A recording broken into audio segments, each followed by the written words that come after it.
in the dense, fog-shrouded forests of Oregon's Cascade Range, where ancient Douglas firs tower like cathedral spires and shadows dance between the undergrowth, something stalked the logging camps of 1893. The men who worked these treacherous slopes were hardy souls, accustomed to danger, isolation, and the eerie sounds of the wilderness. Yet when they spoke of the Lantern Man, their voices dropped to whispers, their eyes darted toward the tree line, and their hands instinctively reached for axes and rifles. They described a figure that moved through the darkness with supernatural grace, carrying a cold, blue light that pierced the mountain mist like a spectral beacon. Some claimed it was a ghost seeking revenge. Others believed it was something far more ancient and malevolent. But all agreed on one terrifying truth. Whatever haunted those woods was hunting them. The winter of 1893 brought more than snow to the logging camps scattered throughout Oregon's wilderness. It brought terror in the form of something the loggers would come to call the Lantern Man, a mysterious figure that seemed to materialize from the very essence of the forest itself, carrying a strange, cold light that defied explanation. Thomas Mackenzie was the first to see it, a veteran logger with 20 years of experience cutting timber in the most remote corners of the Pacific Northwest. Mackenzie had witnessed a share of strange phenomena: mountain lions that screamed like banshees at night, unexplained lights dancing across frozen lakes, and the occasional hermit who had gone mad from too many winters alone in the wilderness. But nothing had prepared him for what he encountered on that bitter February evening near Camp 7, a small logging operation 30 miles southeast of what would later become the town of Bend. Mackenzie had been returning from checking the river where they floated cut logs downstream, a dangerous job that often required working alone in areas where the forest grew so thick that daylight barely penetrated the canopy even at noon. The snow was falling heavily, muffling all sound except the crunch of his snowshoes and the occasional crack of a tree branch burdened with ice. The temperature had dropped below zero, and his breath formed crystalline clouds that hung in the still air before dissipating into the gathering darkness. It was then that he saw the light. At first, Mackenzie thought it might be another logger carrying a lantern, perhaps someone else making their way back to camp after a long day's work. But as he watched, the light moved with an unnatural smoothness, gliding between the trees without the characteristic bob and sway of someone walking through deep snow. The light itself was wrong, not the warm, yellow glow of a kerosene lantern, but cold, blue radiance that seemed to absorb rather than illuminate the surrounding forest.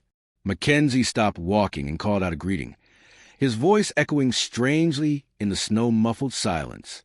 The light paused as if whoever, or whatever, was carrying had heard his call. Then, impossibly, it began to move toward him with increasing speed, weaving between the massive tree trunks with fluid precision that no human could achieve in such treacherous conditions. Terror seized Mackenzie as he realized that the light cast no shadows on the snow-covered ground beneath it. A normal lantern would have created a pool of illumination around the bearer, revealing details of clothing, equipment, and the person's general outline. But this light seemed to exist in isolation, a cold flame floating through the darkness without any visible source or carrier.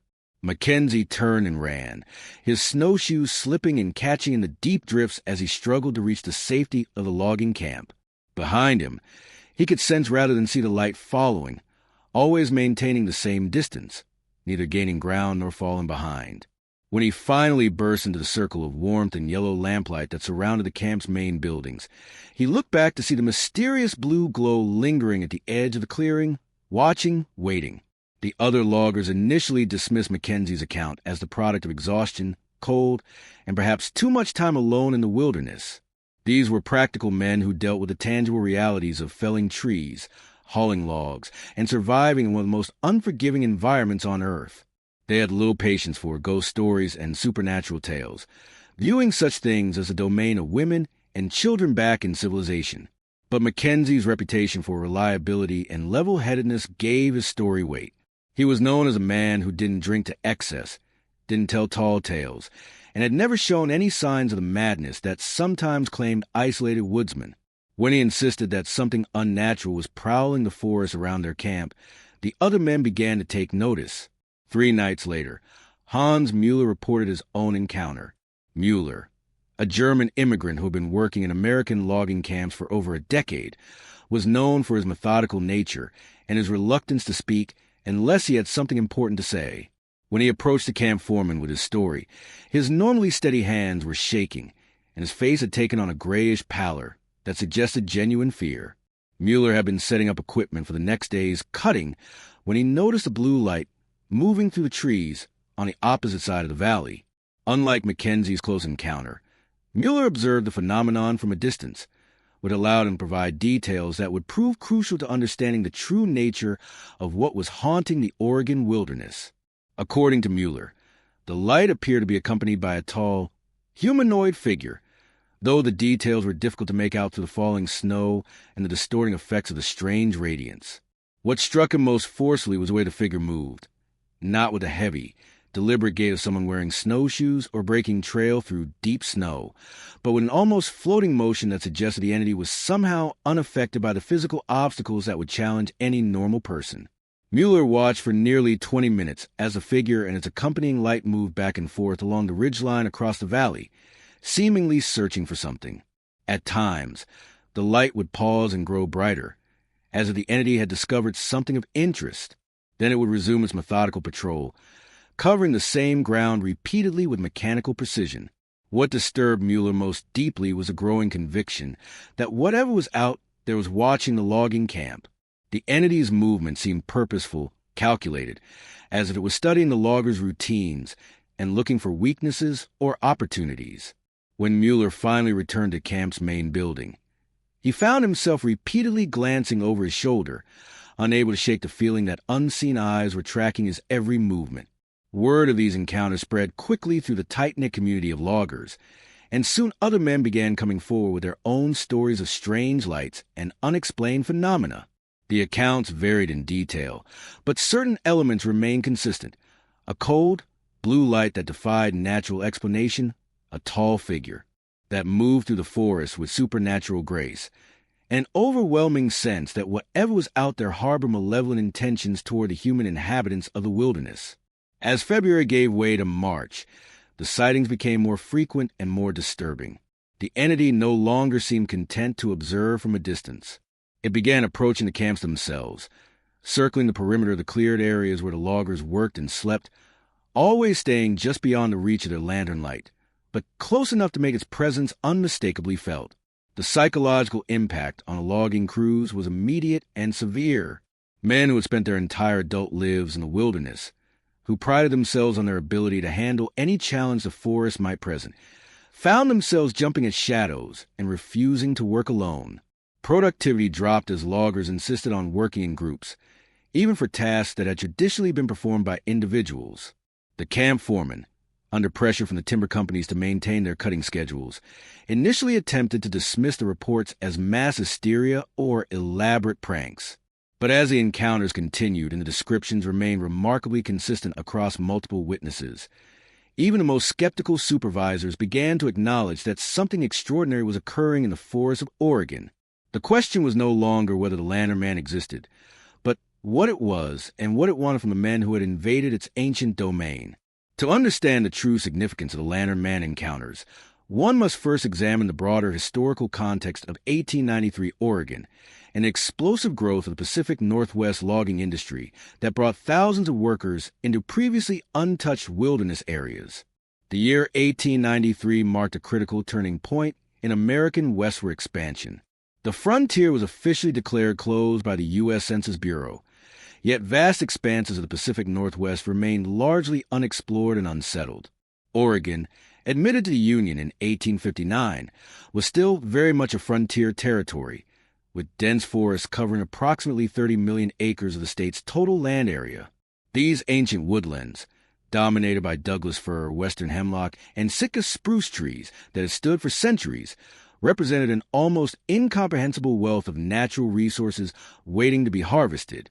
The Transcontinental Railroad, completed in 1869, had finally provided efficient transportation links between the Pacific coast and eastern markets, making large-scale logging operations economically viable for the first time. Timber companies, many backed by Eastern capital, began establishing operations throughout Oregon and Washington, drawn by the promise of enormous profits from what seemed like an inexhaustible supply of virgin forest. The scale of these logging operations was unprecedented in human history. Individual Douglas fir trees, some measuring over 12 feet in diameter and rising to heights of more than 300 feet, represented more board feet of lumber than entire forests in the heavily depleted woodlands of the eastern United States. A single giant fir could yield enough lumber to build several houses, making each tree worth thousands of dollars even by 1890 standards. But extracting these forest giants required venturing deep into wilderness areas that had never felt the footstep of European-American settlers. The logging camps established in these remote locations were often hundreds of miles from a nearest town or settlement, connected to civilization only by rough trails that became impassable during winter months. The men who worked in these camps lived in a world unto itself, governed by its own rules and isolated from the social constraints and comforts of civilized society. The typical logging crew consisted of men drawn from across America and Europe, united by their willingness to endure incredible hardships in exchange for wages that were substantially higher than those available in most other industries. Scandinavian immigrants, particularly Swedes and Norwegians who brought traditional woodcraft skills honed in the forests of their homeland, formed a significant portion of the workforce. German, Irish, and French-Canadian loggers also contributed their expertise, while a growing number of American-born workers sought their fortunes in the timber camps. These men lived in crude bunkhouses constructed from rough-hewn logs, sleeping on straw mattresses, and sharing communal meals prepared by camp cooks who specialized in hearty, calorie-rich fare designed to fuel the enormous physical demands of their occupation. Working days began before dawn and continued until darkness made further labor impossible, with brief breaks for meals the only respite from back-breaking toil. The work itself was extraordinarily dangerous. Felling trees that weighed tens of thousands of pounds required split-second timing and absolute precision. A miscalculation could result in instant death as massive trunks crashed to earth with devastating force. Moving the cut logs from a forest to transportation points involved complex systems of cables, pulleys, and horse-drawn equipment that frequently malfunctioned with catastrophic results. River drives, where logs were floated downstream to sawmills, claimed numerous lives each year as men attempted to guide timber through rapids and around obstacles while balancing on unstable log surfaces. The psychological isolation of logging camp life was as challenging as the physical dangers. Months could pass without any contact with the outside world, leaving men alone with their thoughts and the constant presence of the vast, ancient forest that surrounded their small islands of human activity. Many loggers developed an almost mystical relationship with the wilderness, viewing it as both provider and adversary, a living entity that demanded respect and offered both bounty and destruction in equal measure. It was into this world of isolation, danger, and primitive living conditions that the lantern man made his first appearances. The timing was significant for several reasons beyond mere coincidence.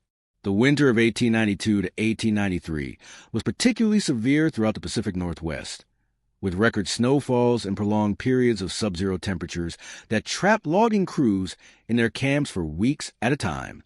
The combination of enforced idleness, dwindling supplies, and the constant stress of survival in extreme conditions created an atmosphere ripe for psychological disturbance and supernatural encounters. Moreover, the specific location where the initial sightings occurred held special significance in Native American tradition. The Cascade Range had been home to various indigenous peoples for thousands of years before European contact, and the area around what would become the town of Bend was considered particularly sacred by several tribal groups.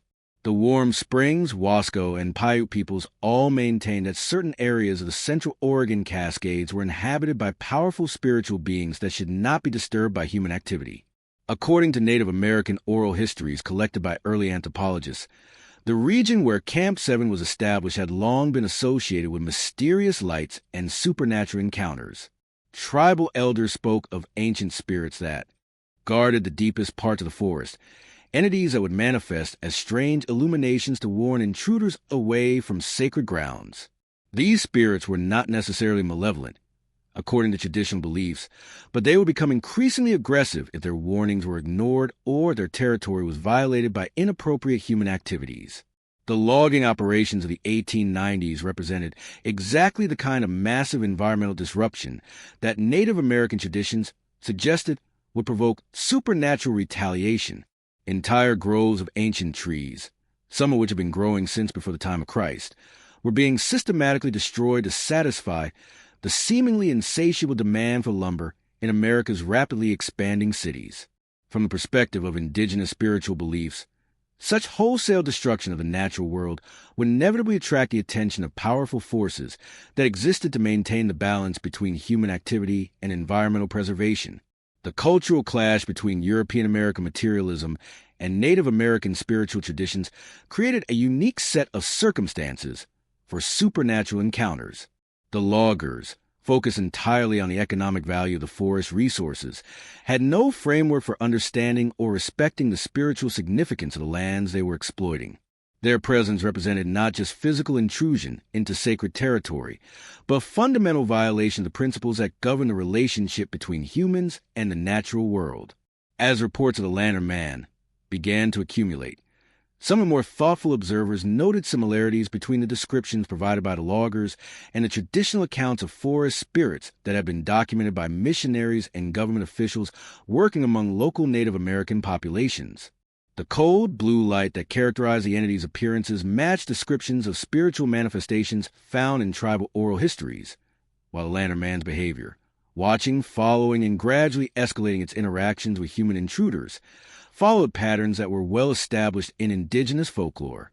This historical context suggests that the Lantern Man encounters of 1893 may have represented something far more significant than isolated supernatural incidents. They may have been manifestations of deeper forces, whether spiritual, psychological, or ecological, that were responding to the unprecedented scale of environmental destruction taking place throughout the Pacific Northwest during this period of rapid industrial expansion. As March progressed into April, the Lantern Man's appearances became not only more frequent, but increasingly bold and aggressive. What had begun as distant observations and fleeting glimpses evolved into direct confrontations that left even the most skeptical loggers convinced they were dealing with something beyond normal human experience. The transformation in the entity's behavior coincided with the arrival of spring and the resumption of full-scale logging operations. As the crews ventured deeper into previously untouched sections of forest, following the natural progression of their harvesting activities, they encountered the Lantern Man in areas where no human had ever reported seeing it before. This pattern suggested that whatever they were dealing with was not confined to a specific location, but was actively following the logging operations as they expanded their reach into virgin wilderness. James Patterson, the foreman of Camp 7, was among the first to experience what the loggers began calling a direct encounter. Patterson was a no-nonsense supervisor with 15 years of experience managing timber operations, known for his ability to maintain discipline and productivity even under the most challenging conditions. His account, recorded in a letter to his employers at the Pacific Northwest Timber Company, provides one of the most detailed and credible descriptions of the Lantern Man's aggressive behavior. According to Patterson's report, he was conducting a late evening inspection of equipment that had been left at a cutting site approximately 2 miles from a main camp. Such inspections were routine, designed to ensure that valuable tools and machinery were secure against theft or weather damage. Patterson carried a standard kerosene lantern and was accompanied by his dog, a large mixed-breed animal that had proven invaluable for detecting the presence of bears and other dangerous wildlife that occasionally threatened the logging operations. The dog's behavior was the first indication that something unusual was occurring.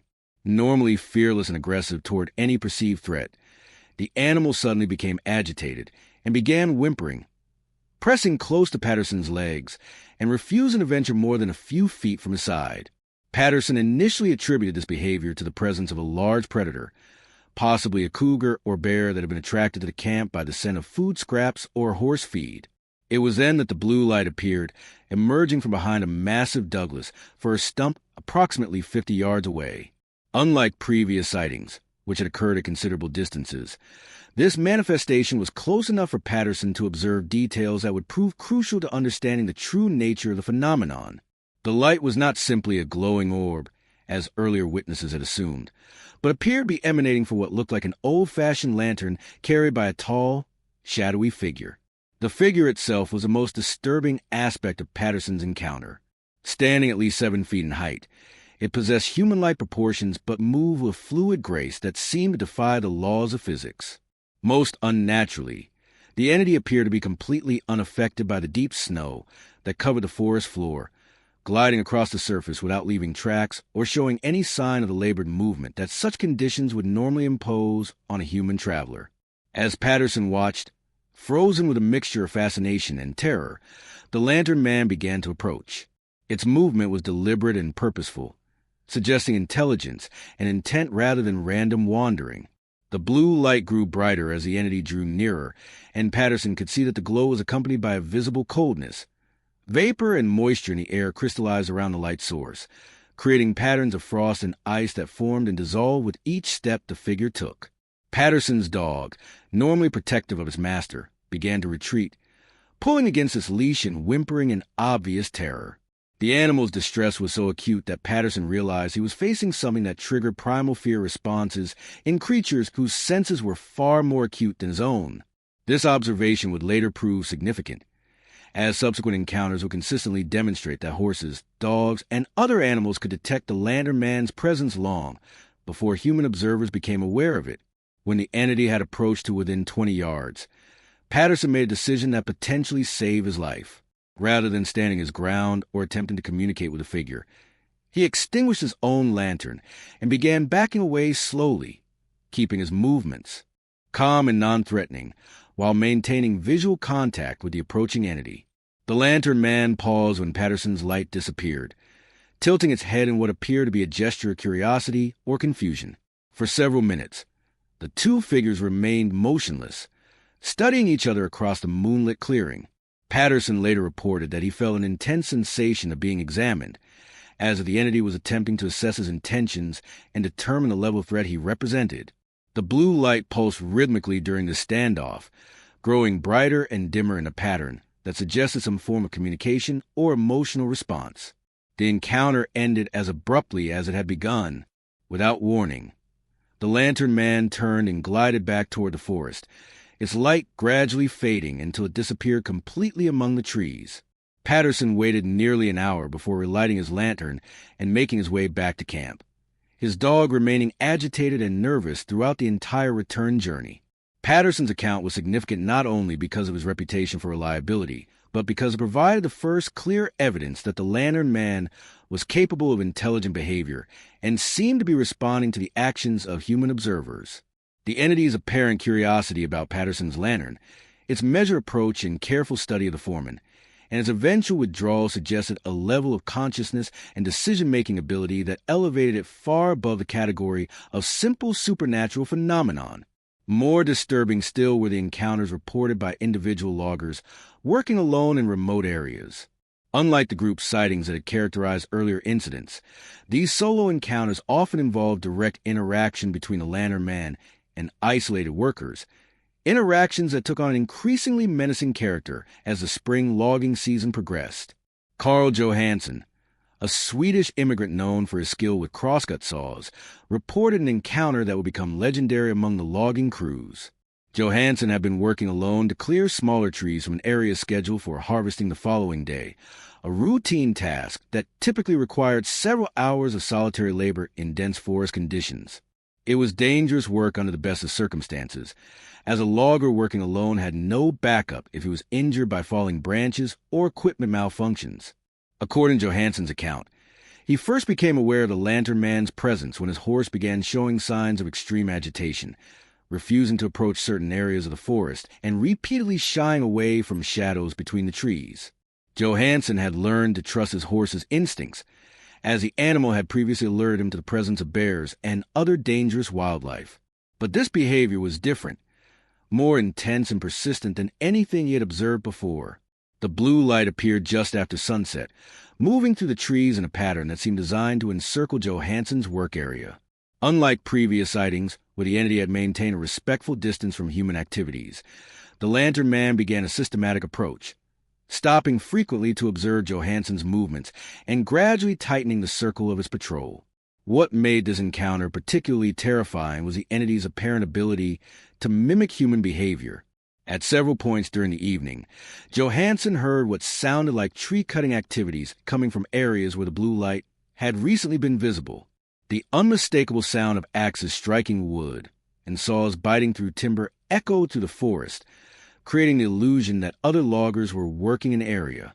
But when Johansen called out greetings to these phantom workers, the sounds immediately ceased, and the blue light would reappear in a completely different location. This mimicry continued throughout the night, with the Lantern Man apparently studying and reproducing the sounds associated with logging operations. The entity seemed to be learning, adapting its behavior based on observation of human activities. Most disturbing of all, the phantom sounds gradually became more accurate and realistic, as if the Lantern Man was perfecting its ability to impersonate human workers. Johansen's encounter ended at dawn, when the blue light simply faded away with the rising sun. But the psychological impact was profound and lasting. The Swedish logger, previously known for his steady nerves and reliability, became increasingly reluctant to work alone and eventually requested transfer to a different logging operation, claiming that the forest around Camp 7 had become unnatural and dangerous for solitary workers. The accumulation of such detailed, consistent accounts from multiple credible witnesses began to create a comprehensive picture of the Lantern Man's characteristics and behavior patterns. The entity appeared to be highly intelligent, capable of learning and adapting its tactics based on human responses. It showed particular interest in isolated individuals, suggesting either a preference for avoiding confrontations with groups or a deliberate strategy of psychological warfare designed to undermine the morale and effectiveness of the logging operations. Most significantly, the encounters revealed that the Lantern Man was not simply a passive observer of human activity, but was actively engaging with the loggers in ways that suggested both curiosity and hostility. The entity's ability to mimic human sounds and behaviors indicated a level of cognitive sophistication that challenged conventional understanding of supernatural phenomena, while its increasingly aggressive approach pattern suggested that it viewed the continued presence of logging operations as an unacceptable intrusion into its domain. As word of these encounters spread beyond the immediate logging community, they began to attract the attention of researchers, journalists, and other individuals interested in documenting and understanding paranormal phenomena. The consistency and detail of the witness accounts, combined with the credibility of the sources, created a compelling case for the existence of something extraordinary in the forests of Central Oregon. The growing body of testimony surrounding the Lantern Man encounters inevitably attracted attention from beyond the logging community. By late spring of 1893, reports of a mysterious entity had reached newspapers in Portland and Seattle, generating public interest that extended far beyond the boundaries of Oregon territory. The combination of credible witnesses, consistent descriptions, and the dramatic setting of the Pacific Northwest wilderness created a perfect storm of curiosity that would draw investigators, skeptics, and sensation seekers to the remote forests where the encounters were occurring. Dr. Cornelius Whitman, a professor of natural philosophy at the University of Oregon, became the first academic researcher to take serious interest in the Lantern Man reports. Whitman was known for his methodical approach to investigating unexplained phenomena, having previously studied reports of strange lights over the Columbia River and mysterious sounds in the Oregon Coast Range. His reputation for scientific rigor and skeptical inquiry made him an ideal candidate to separate fact from folklore in the growing collection of Lantern Man accounts. Whitman's initial investigation involved extensive interviews with the primary witnesses, conducted both individually and in groups to identify inconsistencies or evidence of collusion. His methodical approach included detailed questioning about weather conditions, lighting, distances, and other factors that might have contributed to misidentification of natural phenomena. Whitman was particularly interested in the possibility that the sightings were the result of what he termed collective hallucination brought on by the isolation, stress, and harsh living conditions characteristic of logging camp life. However, Whitman's interviews revealed a level of detail and consistency that challenged conventional explanations. The witnesses provided remarkably similar descriptions of the entity's appearance, behavior, and the physical effects associated with its presence. Moreover, many of the accounts included observations that could be independently verified, such as the behavior of animals, changes in temperature, and the formation of frost patterns that multiple witnesses had observed during encounters. Most compelling was the evidence provided by James Patterson, the camp foreman whose detailed observations had been documented in his official reports to the Pacific Northwest Timber Company.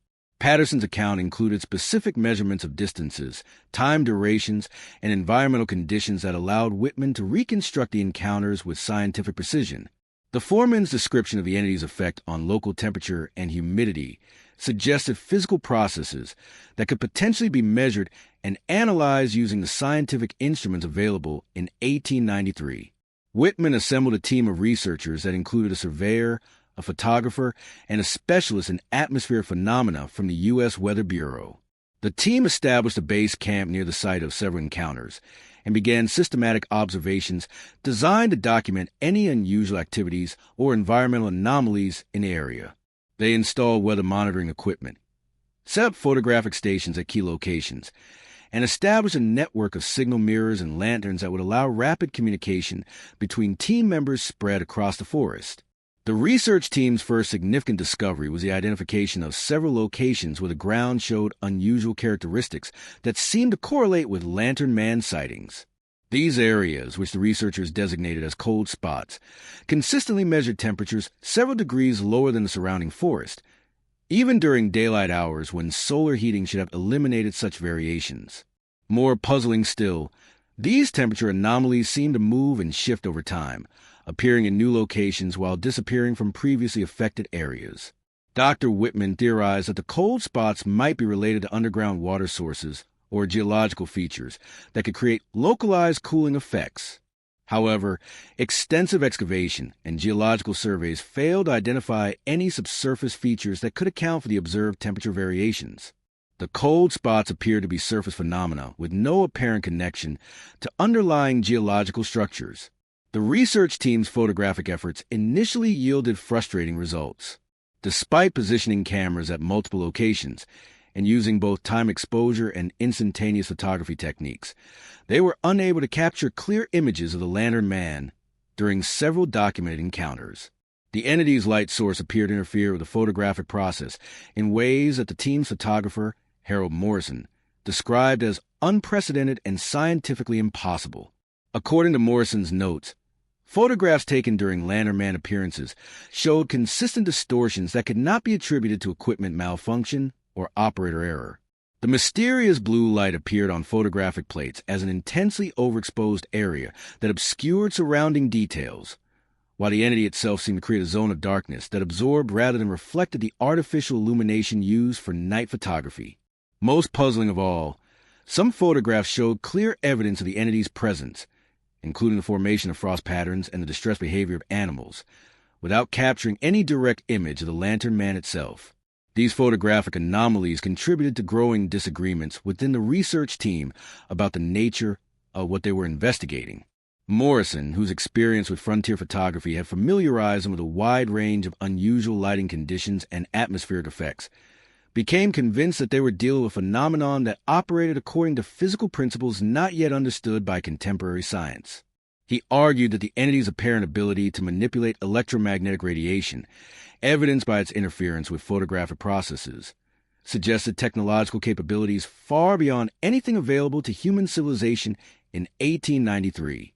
Dr. Whitman remained more cautious in his interpretations, preferring to focus on collecting additional data before drawing conclusions about the entity's nature or origins. However, his private correspondence with colleagues at other universities reveals a growing excitement about the potential implications of their discoveries. In a letter to Professor Henry Davidson at the University of California, Whitman wrote, "We are dealing with something that challenges our fundamental understanding of the relationship between consciousness, physical reality, and the natural world. Whatever the Lantern Man may be, it represents a phenomenon that demands complete revision of our scientific paradigms." The research team's work was complicated by the hostile attitude of many local residents, who viewed the academic investigators with suspicion and resentment. The loggers, in particular, felt that the scientists were treating their experiences as subjects for academic curiosity rather than recognizing the genuine danger and psychological trauma associated with the encounters. Several logging crew members refused to cooperate with the research team, claiming that the investigators' presence might anger the Lantern Man and provoke more aggressive behavior. This tension between scientific investigation and local concerns reflected deeper cultural conflicts between the rationalist worldview of academic researchers and the more intuitive, experientially based understanding of the loggers and other wilderness residents. The scientists approached the Lantern Man as a puzzle to be solved through systematic observation and analysis, while forest workers viewed it as a potentially dangerous entity that should be avoided or appeased rather than studied. Adding to the complexity of the investigation was the emergence of competing theories about the entity's nature and origins.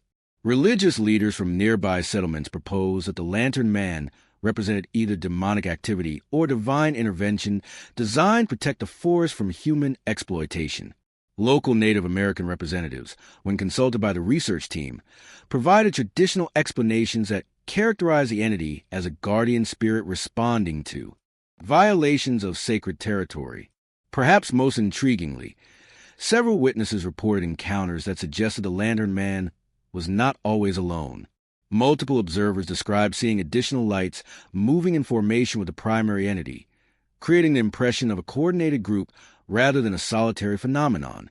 These observations raise a possibility that the research team was dealing with multiple entities or a single consciousness capable of manifesting itself in different locations simultaneously.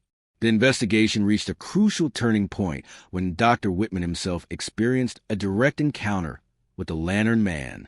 The incident occurred during a late-night observation session when Woodsmen was alone at one of the team's monitoring stations, recording weather data and scanning the forest for unusual activity.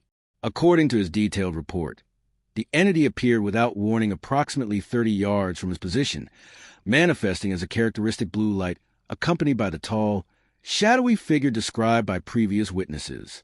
What distinguished Woodsmen's encounter was his trained observer's ability to document specific details that less scientifically minded witnesses might have overlooked. He noted that the entity's light source cast no reflection on nearby snow or ice surfaces, despite its obvious intensity. The figure accompanying the light appeared to be wearing what looked like period clothing, possibly from an earlier historical era, though the details were obscured by the distorting effects of the blue radiance. Most significantly, Woodsmen reported experiencing what he described as telepathic communication with the entity. Without any verbal exchange or visible gestures, he became aware of complex concepts and emotions that seemed to originate from the Lantern Man's consciousness. These communications suggested that the entity was indeed a guardian of the forest, possessing ancient knowledge and deep concern about the environmental destruction being caused by the logging operations. Woodsmen's encounter concluded with what he interpreted as a warning. The Lantern Man conveyed that continued exploitation of the forest would result in escalating supernatural interventions designed to protect the natural environment from human destruction. The entity communicated images of potential consequences, including accidents, equipment failures, and other disasters that would befall anyone who persisted in harming the ancient woodland. The professor's account of telepathic communication with the Lantern Man created a sensation when it became public, generating heated debates about the reliability of scientific observation when applied to supernatural phenomena. Critics argue that Woodsmen had been influenced by the expectations and fears generated by previous witness accounts, while supporters claim that his scientific training made him uniquely qualified to distinguish between genuine paranormal experiences and psychological artifacts. The controversy surrounding Woodsmen's encounter marked the beginning of a broader cultural debate about the nature of reality, the limits of scientific knowledge, and the relationship between human civilization and the natural world that would continue long after the immediate mystery of the Lantern Man had faded from public attention. The summer of 1893 brought a dramatic escalation in both the frequency and intensity of Lantern Man encounters, transforming what had begun as isolated sightings into a sustained campaign of supernatural interference with logging operations throughout Central Oregon. The entity's behavior evolved from passive observation to active sabotage, suggesting either an increasing level of frustration with continued human presence in the forest or a strategic decision to intensify pressure on the logging companies to abandon their operations. The first indication that the Lantern Man was adopting more aggressive tactics came in the form of mysterious equipment failures that began plaguing Camp 7 and nearby logging operations. Crosscut saws would be found in the morning with their teeth mysteriously dulled or broken, despite being in perfect condition when stored the previous evening. Cables and ropes used for moving heavy logs would snap without warning, often at moments when failure posed maximum danger to workers. Most disturbing of all, horses and oxen used for hauling timber would refuse to enter certain areas of the forest, displaying signs of extreme agitation that prevented their use for critical transportation tasks. Marcus Sullivan, the chief engineer for the Pacific Northwest Timber Company, was brought in from Portland to investigate what company officials initially assumed were acts of sabotage by disgruntled workers or labor organizers attempting to disrupt operations. Sullivan's expertise in industrial operations and his reputation for identifying and solving complex mechanical problems made him the logical choice to determine whether the equipment failures were the result of natural wear, deliberate sabotage, or some other cause. Sullivan's investigation revealed patterns of damage that defied conventional explanation. The failed equipment showed signs of exposure to extreme cold that far exceeded anything that could be produced by normal weather conditions, even during the harsh winter months. Metal components were found with stress fractures that suggested rapid temperature changes, while wooden handles and rope fibers showed crystallization damage typically associated with prolonged exposure to Arctic conditions. More puzzling still were the locations where the damaged equipment was discovered.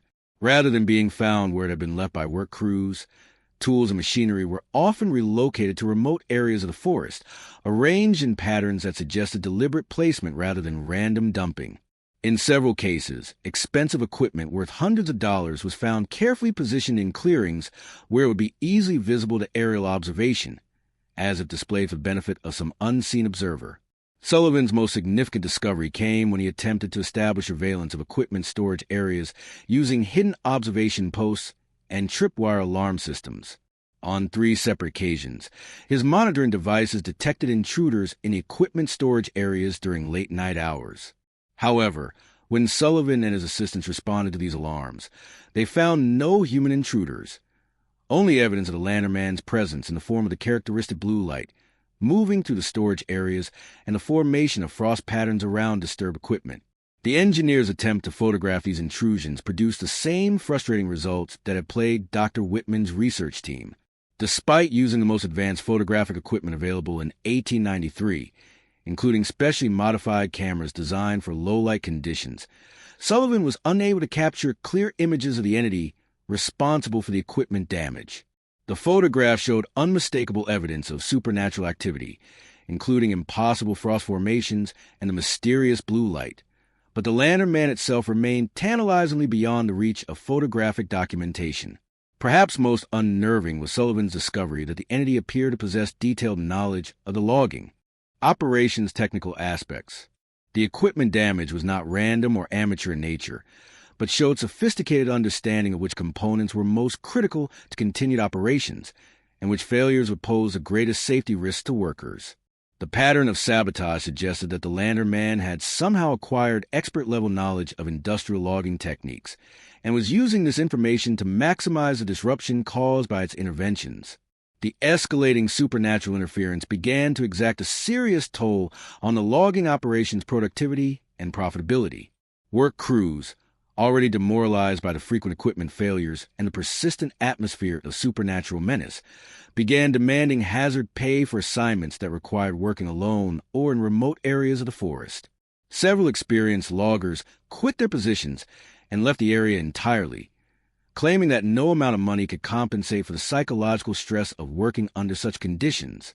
The situation reached a critical point in late July when the lantern man's activities resulted in the first serious injury associated with the supernatural encounters. Robert McKenna, a veteran logger with 12 years of experience, was severely injured when a cable snapped during a routine log-moving operation. The cable had been inspected and certified as safe just hours before the accident, but investigation revealed that it had been exposed to extreme cold that had compromised its structural integrity. McKenna's injury, a compound fracture of the leg that required weeks of medical treatment, marked a turning point in the logging company's attitude toward the supernatural phenomena. Company officials could no longer dismiss the encounters as harmless folklore or psychological disturbances that would resolve themselves over time. The lantern man had demonstrated both the ability and the willingness to cause serious physical harm to human beings, transforming the situation from a curious mystery into a genuine threat to worker safety and corporate liability. The response from the Pacific Northwest Timber Company was swift and decisive. Company President Harrison Fletcher authorized the hiring of armed security guards to protect equipment and personnel, while also initiating negotiations with local law enforcement agencies to investigate the possibility that the supernatural encounters were actually elaborate cover stories for organized criminal activity. Fletcher was convinced that the consistency and sophistication of the sabotage activities indicated human involvement, possibly by competitors seeking to disrupt his company's operations or by labor organizers attempting to force wage concessions through intimidation tactics. However, the security measures proved completely ineffective against the Lantern Man's continued activities. Armed guards reported the same supernatural encounters that had been described by the logging crews, including sightings of the mysterious blue light and the tall, shadowy figure that accompanied it. More significantly, the guard's presence seemed to provoke increasingly aggressive behavior from the entity, as if it interpreted the introduction of weapons and professional security personnel as an escalation of hostilities rather than a deterrent to further interference. The failure of conventional security measures to address the supernatural threat led to growing pressure on company officials to consider alternative approaches to dealing with the Lantern Man. Some advisors suggested consulting with local Native American leaders who might possess traditional knowledge about supernatural entities and methods for appeasing or banishing them. Others recommended seeking assistance from religious authorities or occult specialists who claimed expertise in dealing with paranormal phenomena. The debate over how to respond to the Lantern Man revealed deep divisions within the logging community and the broader society about the nature of reality and the appropriate methods for addressing supernatural challenges. Traditional business leaders favored practical solutions based on increased security and improved equipment maintenance, while others argued that the situation required acknowledgement of forces beyond conventional human understanding and experience. As autumn approached, the encounters took on an increasingly ominous character that suggested the Lantern Man was preparing for some form of climactic confrontation. Multiple witnesses reported seeing what appeared to be additional entities accompanying the original figure, creating the impression of a supernatural army gathering in the depths of the Oregon wilderness. The blue lights were observed moving in complex formations through the forest, suggesting coordination and strategic planning that indicated a level of intelligence and organization far beyond what anyone had previously suspected. Most disturbing of all were reports from loggers who claimed to have heard human voices calling their names from areas where the Lantern Man had been sighted. These phantom voices, which seemed to come from multiple directions simultaneously, would call workers away from their crews and into isolated areas of the forest, where several men reported experiencing close encounters with the entity that left them severely traumatized and reluctant to continue their employment in the logging camps. The combination of escalating supernatural activity, declining worker morale, and growing financial losses created a crisis atmosphere that would ultimately force the logging companies to make fundamental decisions about whether to continue their operations in the face of supernatural opposition or to abandon their investments and seek opportunities in less troubled regions. The Lantern Man had successfully transformed from a mysterious curiosity into an existential threat to the entire logging industry's presence in Central Oregon. The stage was set for a final confrontation between human enterprise and supernatural forces that would determine not only the fate of the logging operations, but also establish precedents for how modern industrial civilization would respond to encounters with phenomena that challenge the fundamental assumptions of rational, scientific worldview. October 1893 brought an unprecedented convergence of events that would culminate in the most dramatic and revealing encounter with the Lantern Man since the phenomena began. The confluence of deteriorating weather conditions, escalating supernatural activity, and mounting pressure from timber company investors created a volatile situation that demanded immediate resolution, one way or another. Harrison Fletcher, president of the Pacific Northwest Timber Company, made the unprecedented decision to personally oversee what he termed a final solution to the Lantern Man problem. Fletcher was a hard-headed businessman who had built his fortune through systematic exploitation of natural resources across the American West, and he viewed the supernatural interference with his Oregon operations as simply another obstacle to be overcome through superior organization, advanced technology, and overwhelming force. Fletcher's plan was ambitious in scope and expensive in execution. He assembled what amounted to a small army of investigators, security specialists, and technical experts, backed by the most advanced equipment that money could buy in 1893. The expedition included professional hunters experienced in tracking dangerous wildlife, military veterans skilled in reconnaissance and combat operations, and scientists equipped with the latest in photographic, surveying, and communication technology.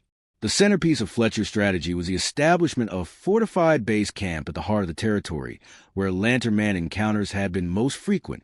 This facility, constructed with military precision and defended by armed sentries, was designed to serve as both a research station and a staging area for aggressive operations against whatever forces were responsible for the supernatural phenomena. Fletcher was determined to either capture and study the entity or, failing that, to demonstrate that human technology and determination could overcome any supernatural obstacles to industrial progress. The expedition's arrival in early October immediately provoked a response from the Lantern Man that surpassed anything previously witnessed. On the first night after the base camp's establishment, multiple blue lights appeared simultaneously at various points around perimeter, moving in coordinated patterns that suggested military-style reconnaissance. The entities maintained their surveillance throughout the night, apparently studying the expedition's defensive arrangements and technological capabilities. Dr. Edmund Blackwood, the expedition's chief scientific officer, documented these initial encounters with meticulous precision. His observations revealed that the Lantern Man phenomena had evolved significantly since the original sightings earlier in the year. The entities now appear to operate as a coordinated group, communicating through light signals and demonstrating tactical awareness that indicated sophisticated intelligence and strategic planning capabilities. Most significantly, Blackwood's instruments detected unusual electromagnetic disturbances associated with the entity's presence. Compass needles spun wildly when the blue lights were nearby, while telegraph equipment experienced mysterious interference that prevented communication with the outside world during supernatural encounters. These electromagnetic effects suggested that whatever was generating the Lantern Man phenomena operated according to physical principles that were far more advanced than anything available to human science in the 1890s. The expedition's attempts to establish direct contact with the entities initially followed conventional protocols for dealing with unknown but potentially intelligent adversaries. Fletcher authorized his men to use signal mirrors, lanterns, and even flagged semaphore to attempt communication with the blue lights that continued to patrol around their base camp. These efforts met with limited success. The entities appeared to respond to some signals, but ignored others, suggesting that they possessed understanding of human communication methods, but chose to engage only on their own terms. The breakthrough came on October 15th, when Dr. Blackwood made a discovery that would revolutionize understanding of the Lantern Man phenomena. While examining one of the cold spots that had been associated with supernatural encounters, Blackwood's team uncovered what appeared to be metallic artifacts buried beneath the forest floor. These objects, which showed no signs of rust or corrosion despite their apparent age, were composed of materials that defied analysis using 1893 scientific techniques. The artifacts were geometrically complex structures that seemed to serve some form of technological purpose, though their function remained mysterious to the expedition's experts. Most intriguingly, the object appeared to be generating the electromagnetic disturbances that had been detected during supernatural encounters, suggesting that they were active devices rather than simple debris or archaeological remains. When news of the discovery reached the entities, their response was immediate and dramatic. The entire Lantern Man phenomenon shifted from passive observation to active confrontation, as the uncovering of the buried artifacts had crossed some critical threshold that transformed curious monitoring into defensive action. Blue lights began appearing in broad daylight, something that had never been reported in previous encounters, while the electromagnetic interference intensified to the point where it disrupted the expedition's equipment and prevented effective coordination between team members. The climactic encounter occurred on the night of October 18th, when the Lantern Man entities abandoned their previous caution and approached Fletcher's base camp directly. What followed was the most comprehensive supernatural encounter ever documented, involving multiple witnesses and providing unprecedented insight into the true nature of the phenomena that had been terrorizing the logging operations. According to detailed accounts recorded by expedition members, approximately 24 blue lights converged on the base camp simultaneously, moving in perfect formation and demonstrating coordination that could only be achieved through sophisticated communication systems. The entities appear to be operating according to a carefully planned strategy designed to overwhelm the expedition's defenses and recover the artifacts that had been excavated from their forest hiding places. The encounter began with what Dr. Blackwood described as telepathic bombardment, a sustained assault of mental images, emotions, and conceptual information that was experienced simultaneously by every member of the expedition. These communications provided the most detailed information about the Lantern Man entities that had ever been obtained, revealing them to be representatives of an ancient intelligence that had been present in the Oregon forest for thousands of years. According to the telepathic communications, the entities were guardians charged with protecting certain areas of the natural world from exploitation that would cause irreparable environmental damage. The buried artifacts were described as monitoring devices that had been placed throughout the forest to track ecological changes and assess the impact of human activities on the natural systems they were designed to preserve. The logging operations of the 1890s had triggered alarm conditions within these monitoring systems, prompting the manifestation of the guardian entities as a warning to human intruders. The Lantern Man's increasingly aggressive behavior was characterized as a graduated response designed to discourage continued environmental destruction without resorting to more extreme measures that could result in significant loss of human life. Most remarkably, the telepathic communications included detailed information about the historical and ecological significance of the areas being logged.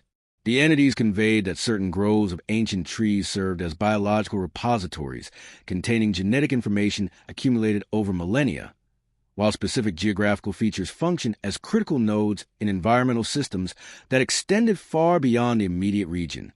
The destruction of these resources would have consequences that human science was not yet advanced enough to understand or predict.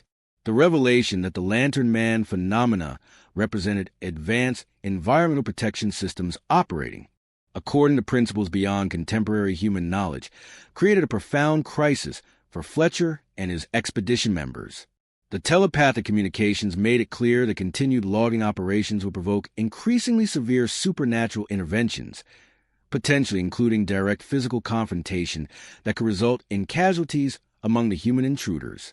However, the entities also communicated their willingness to negotiate alternatives that would allow limited human activity in the forest while preserving the most critical ecological resources. They proposed a collaborative approach that would combine human industrial capabilities with their advanced environmental monitoring and protection technologies, creating a model for sustainable resource development that could benefit both species. Fletcher's response to these revelations reflected the broader cultural tensions between industrial expansion and environmental conservation that were beginning to emerge in American society during the 1890s. As a businessman committed to maximizing profits from natural resource exploitation, he was initially resistant to any arrangements that would limit his company's access to valuable timber resources. However, the demonstrated technological superiority of the entities and their obvious willingness to use force if necessary ultimately convince him that negotiation was preferable to continued confrontation. The negotiations that followed established precedents for human-entity cooperation that would influence environmental protection efforts for generations to come. The Lantern Man Guardians agreed to permit selective logging operations that avoided the most ecologically sensitive areas, while Fletcher's company committed to implementing advanced conservation practices and sharing the profits from their operations with environmental protection programs administered by the entities.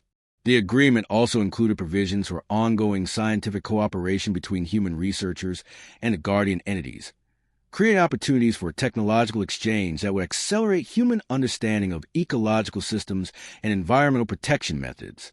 Dr. Blackwood and his team were authorized to establish a permanent research station in the forest, where they would work with the entities to develop new approaches to sustainable resource development. The successful resolution of the Lantern Man crisis represented a turning point in human supernatural relations that demonstrated the possibility of cooperation between technologically advanced species committed to environmental protection. The precedents established in the Oregon forest would influence approaches to supernatural encounters throughout the American West, creating a framework for negotiated solutions that respected both human economic interests and the rights of other intelligent beings to protect their natural environments. The resolution of the immediate crisis surrounding the Lantern Man encounters did not mark the end of supernatural activity in the Oregon forests, but rather the beginning of a new era characterized by cautious cooperation between human industrial interests and the ancient guardian entities that had revealed themselves during the dramatic confrontations of October 1893. The agreements negotiated between Harrison Fletcher's expedition and the Lantern Man Guardians established a unique framework for environmental protection that would influence resource development practices throughout the Pacific Northwest for decades to come. Dr. Edmund Blackwood's permanent research station, established in accordance with the negotiated settlement, became a focal point for scientific investigation into the advanced technologies employed by the Guardian entities. The facility, constructed using a combination of conventional human engineering and supernatural assistance provided by the Lantern Man Guardians, incorporated design elements that were decades ahead of mainstream architectural and environmental control capabilities available in the 1890s. The research station's most remarkable feature was its environmental monitoring system, which utilized both the recovered alien artifacts and newly constructed devices that combined human and Guardian technologies. These systems provided unprecedented insight into the complex ecological relationships that govern forest ecosystem health, revealing patterns and connections that human science had not previously suspected existed. Blackwood's research team, expanded to include specialists in botany, geology, and atmospheric science, documented extraordinary discoveries about the true nature of the ancient forest ecosystems they were studying. The Guardian entities shared information about plant and animal species that possess properties unknown to conventional biology, including trees that functioned as communication networks spanning hundreds of square miles and fungal systems that serve as biological computers processing environmental data on a continental scale. Perhaps most significantly, the Guardian entities revealed that the Oregon forests were part of a global network of protected areas managed by similar supernatural guardians operating on every continent. These entities, representing various manifestations of what appear to be a single worldwide environmental protection intelligence, have been monitoring and managing critical ecological resources for thousands of years, intervening in human activities only when absolutely necessary to prevent irreversible environmental damage. The implications of these revelations extended far beyond the immediate concerns of the logging industry. The existence of an ancient, technologically advanced intelligence dedicated to environmental protection challenged fundamental assumptions about human dominance over natural resources and raised profound questions about humanity's proper relationship with the natural world. The Guardian entities possess capabilities that human civilization could not match or fully understand, yet they had chosen cooperation rather than conquest as their preferred method for dealing with human expansion into their protected territories. The cooperative agreements established in Oregon serve as a model for similar negotiations in other regions where human industrial activities encountered supernatural resistance. Reports began to emerge from mining operations in Colorado, railroad construction projects in Montana, and agricultural development efforts in California that describe encounters with mysterious entities exhibiting characteristics similar to those of the Oregon Lantern Man.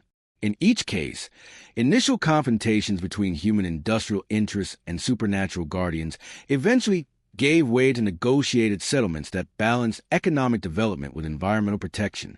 These agreements typically included provisions for scientific cooperation, technology sharing, and joint monitoring of ecological conditions that provided benefits to both human and guardian communities. The success of these collaborative arrangements led to the establishment of what became known as the Supernatural Conservation Compact, an informal network of agreements between human industrial interests and various guardian entities that operated throughout the American West. The compact created a framework for sustainable resource development that incorporated both human technological capabilities and supernatural environmental protection expertise, establishing precedents that would influence conservation policy for generations. However, the increasing frequency of human guardian encounters also revealed disturbing trends in environmental degradation that threatened the stability of the entire collaborative system. The rapid pace of industrial expansion during the late 19th century was placing unprecedented stress on natural systems that even the advanced guardian technologies could not fully compensate for. The entities began expressing concern that human industrial activities were approaching thresholds that would trigger irreversible ecological collapse, potentially requiring more drastic interventions to protect critical environmental resources. These warnings proved prophetic as the 20th century progressed and industrial development accelerated beyond anything that 1890s observers could have imagined. The Guardian entity's predictions about the consequences of unchecked environmental destruction were validated by the emergence of climate change, mass extinction events, and ecosystem collapses that threaten the stability of global environmental systems. The Oregon Research Station continued to serve as a center for human guardian cooperation throughout the early 20th century, though the activities conducted there became increasingly classified as government and military interests began to recognize the strategic implications of supernatural technologies. Dr. Blackwood's successors worked closely with federal agencies to develop applications of guardian technologies for national defense and industrial development, while maintaining environmental protection agreements that had originally enabled the collaboration. World War I marked a turning point in human-guardian relations as the massive environmental destruction associated with industrial warfare prompted increasingly aggressive interventions by supernatural entities worldwide. The Guardian Network, that had previously focused on protecting specific geographical areas, began coordinating global responses to environmental threats, while human governments struggled to understand and respond to supernatural phenomena that challenge their authority and technological capabilities. The emergence of aviation technology during the early 20th century provided new opportunities for documenting and studying supernatural phenomena, as pilots began reporting encounters with mysterious lights and aerial entities that exhibited characteristics similar to those of the ground-based Guardian manifestations. These aerial encounters suggested that the Guardian Network possessed technological capabilities far beyond anything that human science could explain or replicate, including apparent mastery of gravitational and electromagnetic forces that allowed for flight characteristics impossible with conventional aircraft. Military interest in supernatural technologies intensified during World War II, as both Allied and Axis powers attempted to develop weapons and defense systems based on Guardian technologies recovered from various encounters worldwide. The research programs established during this period laid the foundation for post-war investigations into what would later be classified as unidentified flying objects and other anomalous phenomena that governments preferred to keep secret from public scrutiny. The Oregon Research Station played a crucial role in these classified programs, serving as a testing ground for experimental technologies that combine human engineering with supernatural principles derived from decades of cooperation with the Lantern Man Guardians. However, the increasing militarization of human guardian relations created tensions that threatened the collaborative agreements that had been established in the 1890s. By the 1950s, many of the Guardian entities had withdrawn from direct cooperation with human governments, apparently concerned about the military applications of their technologies and the continued acceleration of environmental destruction despite their warnings and assistance. The Lantern Man Guardians of Oregon became increasingly elusive, maintaining their environmental protection activities, but avoiding contact with human researchers who had become too closely associated with military and industrial interests that prioritized technological advancement over environmental conservation. The legacy of the 1893 Lantern Man encounters thus represents both a remarkable success story of interspecies cooperation and a cautionary tale about the challenges of maintaining collaborative relationships across fundamental differences in values and priorities. The Guardian entities had demonstrated their willingness to work with humanity toward sustainable environmental management, but human institutions had proven unable to fully embrace the long-term thinking and ecological priorities that such cooperation required. Contemporary environmental challenges, including climate change, biodiversity loss, and ecosystem collapse, continue to validate the warnings that the Guardian entities provided more than a century ago. The advanced environmental monitoring and protection technologies that they offer to share with humanity could have provided solutions to many of the ecological crises that now threaten global civilization, but the failure to maintain cooperative relationships has left humanity to face these challenges with insufficient technological and scientific resources. Recent reports of renewed supernatural activity in various parts of the world, including sightings of entities similar to the Oregon Lantern Man, suggests that the Guardian Network may be preparing for more direct interventions in human affairs as environmental conditions approach critical thresholds. The precedents established in the Oregon forests of 1893 may prove crucial for understanding and responding to these new manifestations of supernatural environmental protection efforts. The mystery of the Lantern Man thus remains unresolved, not because the entity's nature was never revealed, but because humanity has not yet fully embraced the implications of that revelation. The choice between cooperation and confrontation with the guardian entities represents one of the most important decisions facing contemporary civilization, as the environmental challenges of the 21st century continue to escalate beyond humanity's current ability to address them independently. As the 21st century unfolds with its cascading environmental crises and technological revolutions, the story of the 1893 Oregon Lantern Man resonates with unprecedented relevance, suggesting that the supernatural encounters of more than a century ago may have been precursors to phenomena that are once again manifesting across the globe. The patterns established in those ancient forests, the convergence of environmental destruction, supernatural intervention, and human resistance to acknowledging realities beyond conventional understanding, have repeated themselves on an ever-expanding scale, culminating in what many researchers now recognize as a global awakening of the Guardian Network that the Lantern Man represented. In the remote forests of Oregon, where the original encounters took place, strange lights have begun appearing once again. Modern witnesses, equipped with digital cameras and video, recording equipment, have documented phenomena that bear striking similarities to the descriptions provided by the loggers of 1893. However, these contemporary manifestations exhibit characteristics that suggest the guardian entities have evolved and adapted their technologies to address the dramatically changed environmental conditions of the modern world. Dr. Sarah Whitman, great-granddaughter of the original researcher Cornelius Whitman, has dedicated her career to studying what she terms environmental guardian phenomena based on family records and research materials that have been passed down through 4 generations.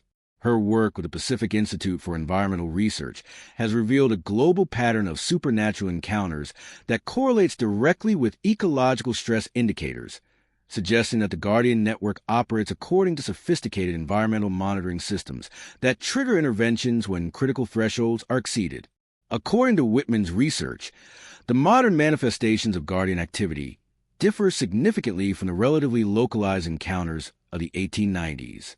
Contemporary witnesses describe coordinated phenomena occurring simultaneously across multiple continents, suggesting that the Guardian entities are now operating as a truly global network responding to planetary-scale environmental threats.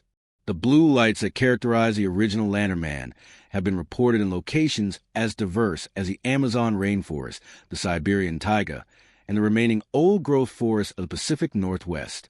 Perhaps most significantly, modern encounters often involve direct communication between guardian entities and human witnesses, utilizing telepathic methods similar to those reported by the Fletcher expedition, but conveying far more urgent and detailed information about environmental conditions and require human responses. These communications consistently emphasize that humanity has reached what the entities describe as critical intervention thresholds that require immediate and dramatic changes in industrial practices, energy consumption, and resource utilization patterns. The technological capabilities demonstrated by contemporary Guardian manifestations far exceed anything documented in the 1890s encounters.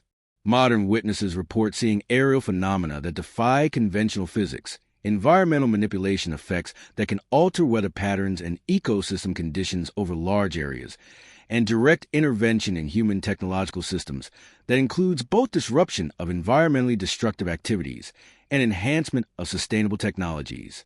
Military and government agencies worldwide have acknowledged increasing encounters with what official reports categorize as unidentified aerial phenomena exhibiting characteristics consistent with guardian entity manifestations.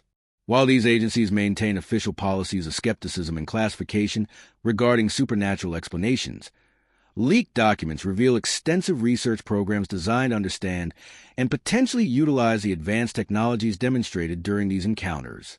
The environmental monitoring capabilities revealed by modern Guardian interventions have provided humanity with unprecedented insight into the true scope and urgency of contemporary ecological crises. Guardian communications consistently warn that current patterns of environmental destruction are approaching irreversible tipping points that could trigger cascade failures in global ecosystems, potentially making Earth uninhabitable for complex life forms within decades rather than centuries. However, the Guardian entities have also demonstrated technologies that could provide solutions to many of humanity's most pressing environmental challenges. Witnesses have reported observing Guardian interventions that rapidly restore damaged ecosystems, neutralize pollution in contaminated environments, and even reverse some effects of climate change in localized areas. These demonstrations suggest that the Guardian network possesses capabilities that could address planetary environmental crises, but only through cooperative arrangements similar to those negotiated in Oregon during the 1890s. The parallels between the 1893 Lantern Man encounters and contemporary supernatural phenomena extend beyond technological capabilities to include patterns of human response that reflect deep-seated cultural attitudes toward environmental protection and supernatural realities. Just as the logging companies of the 1890s initially dismissed Guardian interventions as obstacles to profitable resource extraction, modern corporations and governments often characterize environmental Guardian activities as threats to economic growth and national security interests. This continuity in human responses suggests that the fundamental challenge facing humanity has not changed significantly since the days of the Oregon logging camps. The choice remains between acknowledging the reality of environmental limits and the need for cooperation with Guardian entities, or continuing to pursue short-term economic gains while ignoring long-term ecological consequences. Recent developments in several regions suggest that some human institutions are beginning to embrace the cooperative approaches pioneered in the Oregon forests. Indigenous communities, environmental organizations, and progressive governments have reported successful negotiations with Guardian entities that have resulted in collaborative environmental protection programs combining human social organization with supernatural technological capabilities. These modern cooperative arrangements typically involve agreements similar to those established by the Fletcher expedition, including provisions for sustainable resource use, scientific collaboration, and technology sharing that benefits both human communities and environmental protection goals. However, the scale and urgency of contemporary environmental challenges require far more extensive cooperation than anything envisioned in the 1890s. The Guardian entities' communications consistently emphasize that humanity now faces what they describe as a final decision point regarding the future of Earth's environmental systems. Unlike the gradual environmental degradation that characterized the 19th and early 20th centuries, current patterns of resource consumption and ecological destruction are approaching thresholds that could trigger irreversible changes within the next few decades. According to Guardian communications, humanity must choose between embracing comprehensive cooperation with the Environmental Protection Network or facing increasingly severe interventions designed to preserve critical ecological systems regardless of human economic and social preferences. The entities make clear that they possess both the capability and the willingness to impose environmental protection measures unilaterally if voluntary cooperation cannot be achieved. This ultimatum reflects the evolution of Guardian priorities from the localized environmental protection efforts of the 1890s to contemporary planetary-scale conservation requirements that take precedence over human economic and political interests. The entities appear to have concluded that the cooperative approaches pioneered in Oregon, while successful in specific locations, have proven insufficient to address global environmental challenges that threaten the stability of Earth's entire biosphere. The story of the Lantern Man thus continues to unfold in the 21st century as humanity confronts choices that will determine not only the fate of industrial civilization, but the long-term habitability of Earth itself. The Guardian entities that first manifested in the Oregon forest more than a century ago have evolved into a global environmental protection network with capabilities that could either save or doom human civilization, depending on humanity's willingness to embrace the cooperative relationships that they continue to offer. As environmental conditions continue to deteriorate and supernatural interventions become increasingly frequent and dramatic, the precedents established in those ancient forests may prove to be humanity's most important historical legacy. The choice between cooperation and confrontation with forces beyond human understanding remains as relevant today as it was in 1893, but the stakes have escalated to encompass the survival of complex life on Earth. In the end, the mystery of the Lantern Man was never truly about understanding the nature of a single supernatural entity, but about recognizing humanity's place within a larger community of intelligent beings committed to protecting the natural systems that sustain all life on this planet.